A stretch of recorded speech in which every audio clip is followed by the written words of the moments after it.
Bonjour les modèles, alors on se retrouve pour la seconde vidéo du test du BBX. Alors dans la première j'ai expliqué pourquoi j'ai coupé en deux, c'est parce que j'ai tellement détaillé ce test qui était un peu un test endurance. C'était surtout pour voir la fiabilité, pas les performances, que je l'ai coupé en deux parties. Donc dans la première, vous avez l'introduction, on fait les premiers tests, c'est là que je m'aperçois qu'il y a un souci de cardan, on le résout, et dans la seconde partie, il y a le reste des vidéos, vers la fin, ça s'est terminé assez tard, j'ai 4 packs, j'ai passé quand même, c'est pas mal, et surtout qu'il y avait beaucoup d'autonomie, et ensuite, j'ai fait ma conclusion, donc sur cette seconde vidéo. À savoir que le montage, vous l'avez déjà en 21 vidéos, je sais c'est long, mais j'ai vraiment voulu détailler. Vous aurez, juste après, là, je vais me lancer à faire quelques améliorations, j'ai quelques idées, je vous proposerai ça. Et qu'est-ce qu'il y a aussi? Les photos, bien sûr, qui sont disponibles, enfin, que je suis en train de mettre sur le forum, ça sera beaucoup plus long.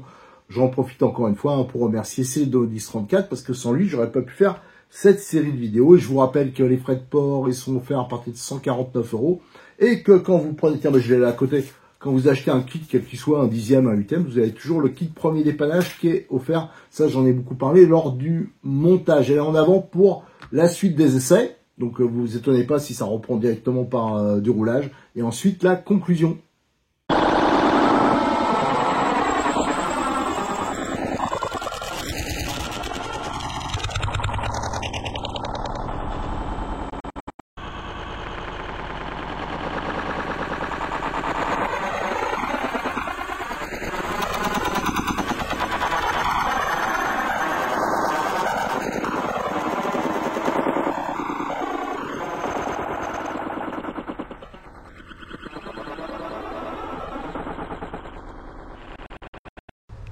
Allez, j'ai remis la voiture sur la piste, vous avez vu, j'ai fait la petite modification avec des durites.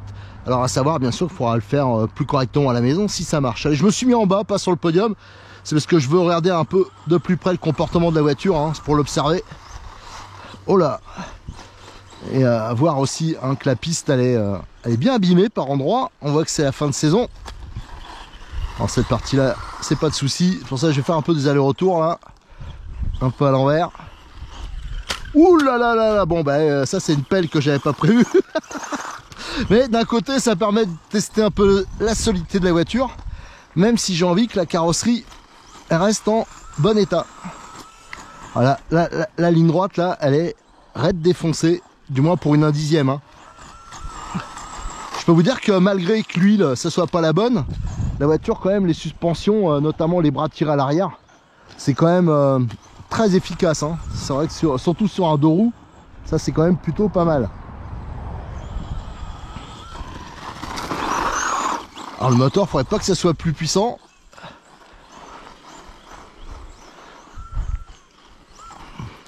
Allez tiens, hop. Je vais remonter sur le podium et je vais continuer à faire mes tours, mes 4 packs. Et si j'ai pas de soucis, on se retrouvera à la fin. Parce que là le but c'est vraiment de voir cette histoire de cardan, parce que là pour qu'ils se déboîtent quand même, j'ai pas trop compris, parce que ça rentre vraiment dur, ils sont rentrés assez profondément, donc ça doit être vraiment une histoire de course de suspension. Alors, je vais mettre là, je vais essayer de faire quelques, même si je les fais pas trop fort, parce que je vous dis ma carrosserie là, j'y tiens, j'ai pas envie de la refaire tous les 4 matins. D'ailleurs la couleur finalement j'aime bien.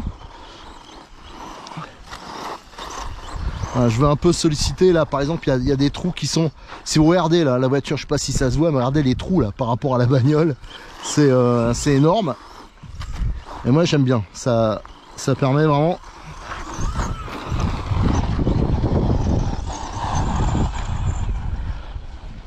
Allez, on se retrouve tout à l'heure du podium. Alors je suis en train de changer la batterie juste pour faire remarquer, je disais, bon les packs je vais pas trop bout, mais comme il est à 22%, alors c'est des packs assez bas de gamme. Et je rappelle, pour démonter, il faut enlever l'axe. Cet axe, il y a la goupille qui est là, donc il faut s'aider pour aller la choper avec une petite pointe. Et le reste, au velcro, en fin de compte, ça tient bien.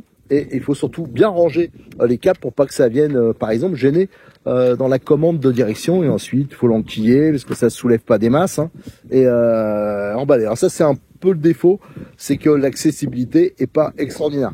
Par contre là, donc je suis en train d'enquiller le, non, je crois que c'est le 3e ou le 4e là, je sais plus, pack, et j'ai pris beaucoup de gamelles quand même, hein. La voiture s'est renversée pas mal de fois et on voit le toit, c'est nickel, enfin il n'y a rien qui a bougé. Donc ça c'est plutôt une bonne nouvelle parce que franchement j'avais peur d'abîmer la carrosserie. Le pilote il va toujours bien, donc c'est nickel. Et je renquille ça, donc je rappelle, hein, faut mettre, alors je peux pas le faire à une main hein, parce qu'il faut un peu aider, guider le plastique là. Vous l'enquillez ici, vous remettez la goupille et après vous remettez le couvercle qui tient avec du velcro et c'est reparti. Allez, là je suis au 3e pack, je pense pas que j'aurai le temps de faire une 4e hein, parce que l'autonomie elle est vraiment très bonne. Et j'ai bougé parce que j'avais le soleil dans la poire. Bon c'est pas grave, là je fais des allers-retours, hein, je vous dis c'est vraiment pour tester.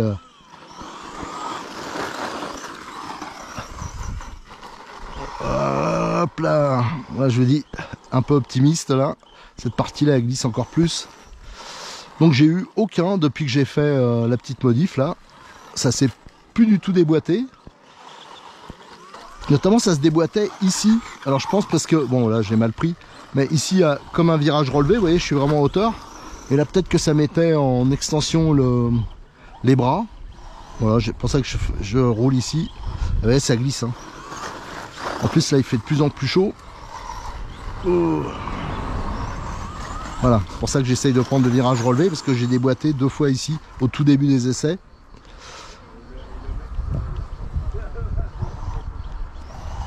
Donc c'est pas très intéressant au niveau amusement de faire ça, mais c'est vraiment pour voir. Oh là, ouais, encore une pelle de plus. Bon allez, je vais la ramasser. Mais j'en ai pris pas mal hein, des pelles, hein, parce qu'on va à la faute assez facilement avec les trous là. C'est entièrement ma faute par contre. Donc ça permettra en plus de voir au niveau de la carrosserie, de l'arceau, des pièces, des supports avant, par exemple, qui sont assez exposés, si ça tient ou pas.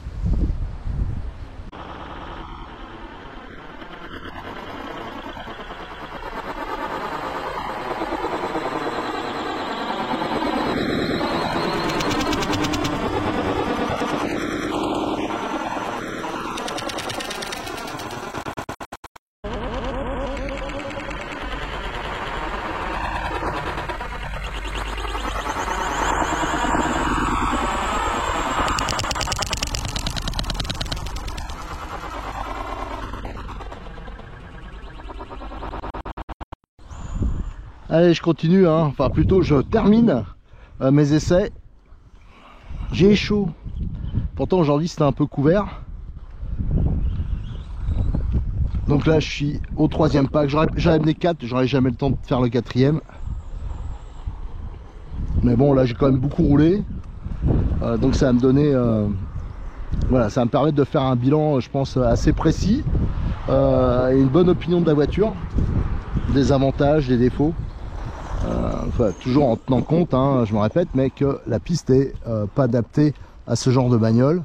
Bien, on peut se débrouiller, hein, mais on est quand même un peu à la limite avec un 1/10 typé, enfin, un petit 10e, quoi, pas les gros qu'on voit, un Monster ou des choses comme ça. Hein.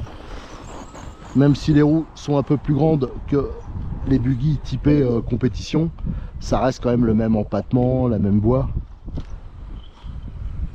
Voilà, donc ça me permet quand même d'enchaîner les tours. Là ça fait un moment, ça fait un paquet de temps que je roule là, avec ce pack, sans prendre de gamelle. Voilà, la ligne droite je la fais pas à fond. Déjà parce que j'ai bridé, mais aussi non, voilà, ça, je pense que c'est largement suffisant pour un test. Alors je pense que le rapport est un peu court. Il faudrait peut-être 1 ou 2 dents de plus. Bon, à voir. Le moteur il chauffe pas du tout. En tout cas, malgré qu'il fasse très chaud, donc je pense qu'on pourrait allonger. Ça serait un peu plus facile à piloter à l'accélération et on aurait un peu plus de vitesse de pointe. Voilà. Et par exemple, là, le bon exemple, à cet endroit, ça glisse beaucoup. Là aussi. Et je vous dis, franchement, je m'attendais pas à ça. Je pensais que ce serait, avec ces pneus-là, impilotable. Ce serait plus pour des pistes, voilà, des endroits qui accrochent un minimum.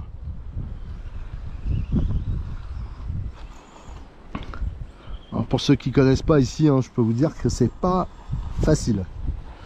Hop. Ah mais là, hop. Alors par contre quand il se gamelle, bon voilà, je vais arrêter là pour l'instant pour ce pack je pense. Je vais aller faire un petit roulage d'en bas encore pour le finir. Et parce que là, ça fait largement plus de 15 minutes que je roule avec celui-là. Et on se retrouvera donc pour le bilan.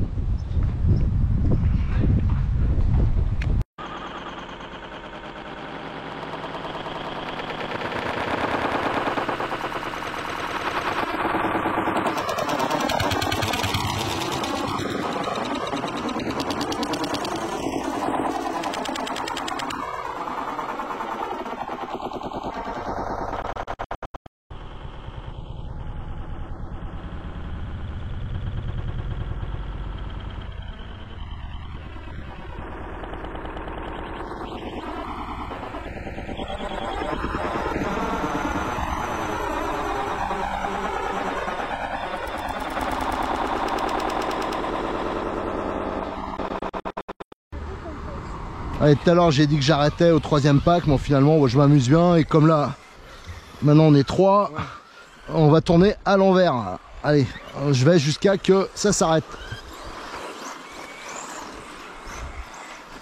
Voilà, dans ce sens-là, ça glisse bien aussi. Le virage relevé.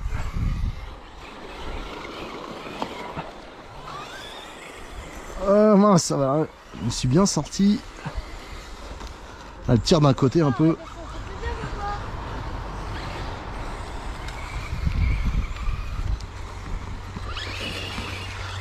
Ah, pour une fois, tomber sur les roues. Fais gaffe là-bas, le virage, les piégeux. Voilà. Voilà, vous voyez ici, là, ça glisse pas mal. À cet endroit, encore plus, on fait des têtes à queue. Bon, Léo.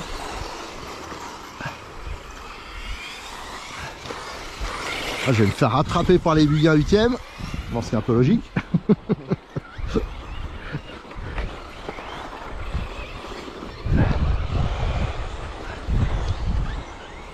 Hop. Ah non. Ouais, ça part. L'arrière. Allez, je reprends de la marche sur les Bulgares 8e. Qu'est-ce que tu fais? Ah, je vois qu'ils se sont plantés, mais c'est pas avec le poids de mon engin que je vais les retourner. Ah, c'est du chaud. Allez, va le rattraper. En tout cas, l'arrière, ça amortit super bien parce qu'il y a des gros trous dans la ligne droite et on les sent même pas. Hop.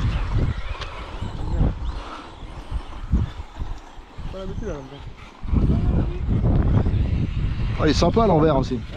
Ah, l'avantage, c'est qu'il y a beaucoup de circuits, maintenant tu peux plus le faire à l'envers. Celui-là, c'est bien. En tout cas, les pneus ils chauffent parce que ça adhère un peu plus au bout de 2 tours. Donc ça, c'est un bon point. Et là, vous voyez, il faut faire un petit contre-braquage.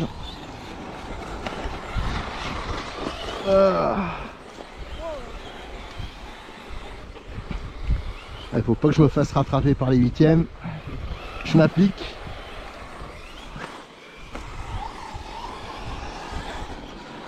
Donc ce virage là, il faut y aller doucement parce que c'est là que ça glisse en fin de compte, ces 2 virages là. Et là, automatiquement on part en sucette, même doucement. Ah, de toute façon je vais pas vous faire 2 heures là-dessus. Là c'est sûr que la prochaine fois qu'on se retrouve, ce sera pour le petit bilan et la conclusion, à moins que j'ai un problème d'ici là. Ah bon bah là je me suis planté. Je vais repartir derrière eux. Ah bah là avec les 2 roues motrices je suis planté en fin de compte avec la... Ah parce que sur les extérieurs il y a beaucoup de terre, de poussière accumulée. Et avec les pneus durs, bon allez je vais arrêter là de toute façon parce que j'ai déjà beaucoup tourné aujourd'hui avec. Et j'ai d'autres voitures à tester. Allez on se retrouve tout à l'heure pour la conclusion. Allez on est en fin de journée au domaine Bois de Rose là et toute la journée j'ai tourné avec la voiture, enfin j'ai pas mal tourné avec, je l'ai même prêté et donc on va se retrouver pour le bilan. Tiens d'ailleurs on voit que la roue ça mériterait un petit équilibrage parce que ça tourne comme une patate. Enfin regardez, hop ça accélère et ça repart en arrière. Donc là des fois ça joue En plus je l'ai l'équilibreur, tiens je le ferai à l'occasion. On équilibrera les roues avant et arrière, c'est des petits détails mais bon voilà. Alors donc ce bilan, déjà moi je trouve que c'est quand même relativement satisfaisant au niveau de la fiabilité générale, parce que comme ça glisse beaucoup, qu'il y a des trous, tout ça, je lui ai mis des gros pets, en plus je l'ai prêté, elle a repris des pets, la carrosserie en fin de compte, les accessoires j'avais un peu peur, même le toit là, ça n'a pas bougé, donc ça c'est plutôt très bien. Le problème qu'on a eu, je vous l'ai montré, hein, donc c'est pour ça que je trouve que c'est intéressant de rouler de boîte, et vraiment faire un test un peu entre guillemets endurance, on voit tout de suite les défauts. Là, on a vu le cardan, il se déboîtait, c'était toujours du même côté. J'ai déboîté, je crois, 2 fois ou 3 fois de ce côté-là. Quand on regarde pourtant en statique, on appuie sur la suspension, on se dit bon, quand même c'est loin de pouvoir déboîter. Ce que j'ai fait, donc vous avez vu, j'ai mis une petite durite en attendant, hein, ça pourra peaufiner. Et depuis, j'ai quand même fait 2 paquets et demi, voire un peu plus, enfin depuis, et ça n'a pas bougé. Donc c'était ça, hein, c'est une sorte d'ébattement et ça n'a pas du tout gêné la suspension, peut-être même au contraire. L'histoire de la durite, je le garderai hein, en mettant ça, en calculant, voilà, en faisant vraiment des mesures pour que ce soit précis, parce qu'en plus ça fait quand même un amortisseur de fin de course. Voilà, ça continue à amortir, mais c'est un peu plus dur. Voilà, et ça évite que le cardan il soit en contrainte et qu'il puisse se déboîter ou que ça puisse éventuellement abîmer la noix ou plier le cardan. Il y a aussi le diff, hein, je l'ai resserré, je l'avais mis, le régler comme on le règle normalement sur ces voitures, différencier la bille. Et du coup je l'ai mis un peu plus dur hein, pour sécuriser. Là il est suffisamment souple, je pense qu'on pourrait encore le durcir, mais faut pas le mettre trop dur parce qu'après sur la glisse là ça peut être compliqué. Mais là ça dépend vraiment d'où on tourne. Au niveau des amortisseurs, bon pas de fuite spéciale, mais c'est vrai que c'est galère. Les bagues là, c'est quand même pas l'idéal. Si un jour je peux avoir des beaux amortisseurs avec des belles petites molettes, ce sera quand même un plus. Si l'amortissement est bon, c'est surtout à cause des bras tirés derrière.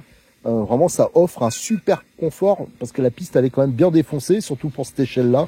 Beaucoup de voitures avec une triangulation standard, on va dire, normale, elle aurait été en grosse difficulté. Là, ça passait quand même super bien. Donc là, ça c'est plutôt un bon point. Le truc, c'est que les amortisseurs, c'est pas pratique, donc on verra pour autre chose. L'hydraulique, ça va falloir la changer, si jamais on garde pour l'instant ces amortisseurs-là. J'avais peur pour ces tours d'amortisseurs qu'on voit souvent en plastique, on voit, regardez comment ça bouge. Là, c'est sûr que c'est pas très rigide, regardez la triangulation. Mais bon, ça fait le job. Je les ai reçus entre-temps en aluminium. Alors, une chinoiserie, hein. Donc ça, je pense que quand on va faire les petites modifs là qui vont suivre, on le fera en même temps. Le petit point noir pour moi, c'est l'accès à la batterie. Alors, pour revenir, non, je regarde en même temps parce que je viens juste d'arrêter de tourner, le moteur il est froid, donc ça c'est bien. Je pense que au niveau de la carrosserie, le seul défaut c'est l'accessibilité. Là par exemple, si je veux accéder à la batterie, il faut que je déboîte. Alors avec une main, c'est pas hyper pratique, mais par contre ça se passe mieux que je le pensais. J'avais peur que le velcro, voilà, le velcro est bien parce qu'il accroche pas trop, suffisamment, enfin il est bien choisi. Voilà. J'avais peur parce que j'ai vu sur d'autres voitures, ben, la peinture elle venait avec quoi. Donc là, on déboîte comme ça, et là on a accès à la batterie, même si c'est pas hyper facile. Tiens, je vais couper l'interrupteur, je l'avais mis là. Vous voyez, il est hyper accessible en le mettant là. Et je vais couper la radio. Voilà. Au niveau du cerveau, bien sûr, ça fonctionne très bien, mais il y a, je trouve, un peu de jeu. Alors, comme j'ai maintenant les renvois en alu, là, les chinoiseries, là, je vais les mettre aussi, parce qu'on avait vu, là, au niveau de la fixation, c'est un peu haut. Et je vois bien qu'on pourrait le mettre plus bas. Je sais pas pourquoi ils l'ont mis si haut que ça, parce que là, ça tire parfaitement droit, mais vu que c'est déjà décalé, je pense qu'on aurait pu mettre un peu d'angle, que ça se torde un peu moins. Autrement, bon, la suspension, il y a rien de spécial, ça a du jeu, mais ça en avait d'origine. On voit que niveau fiabilité, des plastiques, tout ça, bon pour l'instant j'ai eu aucun souci malgré les gamelles. Au niveau du châssis, moi je vous conseille quand même, surtout si vous roulez dans les mêmes conditions que moi, de mettre ces protections inox. Pareil, je les ai trouvées sur des sites chinois, voilà. Donc ces protections sont quand même rudement efficaces. Moi ça me paraît quasiment indispensable. Pour le reste, ça absolument pas bouger, hein, je regarde, c'est très bien. Les pneus, est-ce qu'ils ont pris de l'usure les pneus? Non, ils sont comme neufs quoi. De toute façon, ils sont relativement durs. Donc je pense pas que c'est là qu'il y aura des soucis. Voilà un peu un bilan. On se retrouve un premier bilan plutôt, je dirais, positif. Là, on m'a posé pas mal la question parce que la voiture, elle plaît, surtout dans cette couleur-là. Alors, lors du montage, j'ai pas la référence en tête, mais on m'a demandé plusieurs fois la référence de la peinture. Vous l'avez sur l'étape de montage où il y a la carrosserie, la décoration de la carrosserie. Si on devait me demander pour voilà mon avis sur la voiture, pour qui conseiller ça, déjà c'est un kit, je pense pas que ce soit fait pour le pur débutant qui monte son premier kit. Faut déjà un minimum un tout petit peu d'expérience ou alors être un peu à droite de ses doigts parce que c'est pas, malgré que ce soit un deux roues motrices, il y a certains éléments, on a vu, il fallait mettre un peu de soin, quoi, fallait faire attention. Il y a pas mal de petites modifs que j'ai proposées lors du montage, je vous conseille de les suivre parce que là au niveau des fixations d'amortisseurs, des vis que j'ai changées, des choses comme ça, c'est quand même un plus. Donc moi je conseille quand même à quelqu'un qui a un minimum d'expérience ou alors un débutant mais qui a quand même qui a certaines connaissances en mécanique et surtout qui est très soigneux. C'est pas une voiture qu'il faut monter à la va-vite, c'est un deux roues motrices. Si vous le montez à l'arrache, que la voiture c'est pas nickel, vous prenez pas bien la cote pour les amortisseurs, les billettes, tout ça, vous serez déçu parce qu'il va pas tenir la route. Si vous faites gaffe, moi j'ai fait un minimum gaffe et pourtant je sais que les amortisseurs ça allait pas tout ça. Franchement, par rapport à l'état du terrain, ça allait plutôt très bien pour un premier roulage. Donc voilà, et vraiment, si vous voulez vous faire plaisir à monter un kit sympa, qui a un peu de gueule, un truc comme ça, le BBX, c'est la voiture pour vous. Allez, on se retrouve, je finis là, parce que j'ai d'autres voitures à tester, mais en tout cas, vous le reverrez souvent sur la chaîne, et bien sûr, vous trouvez des photos. J'ai demandé à un copain du club talent là, qui l'a pris pour que je fasse quelques photos action. Donc c'est une voiture que vous retrouverez régulièrement et que vous verrez évoluer. Allez, bientôt sur notre chaîne YouTube et bien sûr sur le forum de RC Mag. Et encore merci à Cyril, Modis 34, parce que sans lui, j'aurais pas pu faire ce montage et cette présentation.